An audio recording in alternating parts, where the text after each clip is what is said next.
Hey, small group leaders, it is Ryan here. I am sorry that I have not gotten a video out to you in the last few weeks. Mondays have been crazy, but I am super thankful for all of you and glad that you are continuing to press on and press into your groups. I know that historically this time of year is typically a low point for small groups. They often start to lull around this time, around Easter, around spring break. Many of our leaders tend to start to feel a little bit burned out, a little bit weary and tired, and I just want to encourage you. The things you are doing are super important. They are giving people at least an opportunity to plug in and to connect, to be enfolded into the life of our church. And I pray and I'm believing that as we move through this year, as we continue to grow as a church, that our small groups will grow as well. So hang in there, keep doing what you're doing, keep trying to meet new faces and being inviting.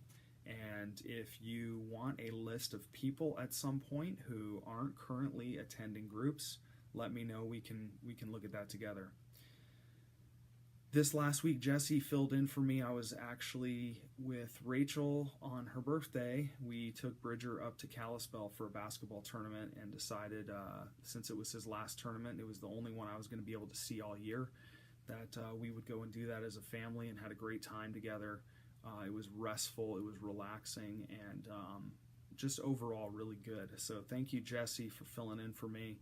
Jesse preached on Paul's great prayer in Ephesians 3. Verses 14 through 21.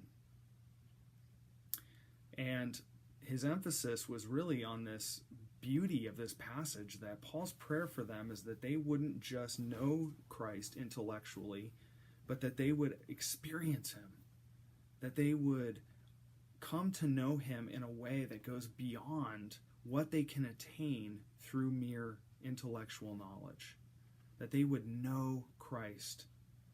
And so this week, as you think about how to discuss that in your groups, my encouragement would be to read through Paul's prayer, to maybe process through it together, to discuss what it looks like to know Christ. How do we actually know him?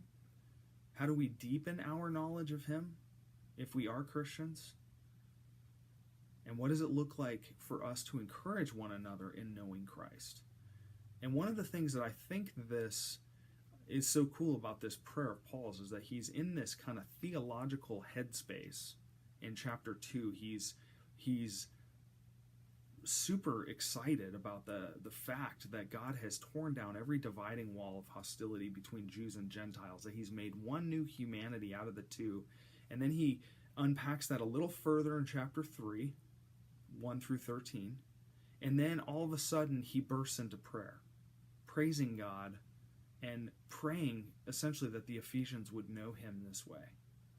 And so I don't know if it's appropriate in your group this week, but I think it would be awesome to spend some significant time praying for one another to know Christ, or maybe even sharing stories about how Christ has made himself known to you through different things in your life. This might be a week that the leaders need to get vulnerable a little bit and to share some of what God is doing in your life. It may mean you have to spend a little time thinking about what God is doing in your life, but I think this could be a great way to apply Paul's text for this week.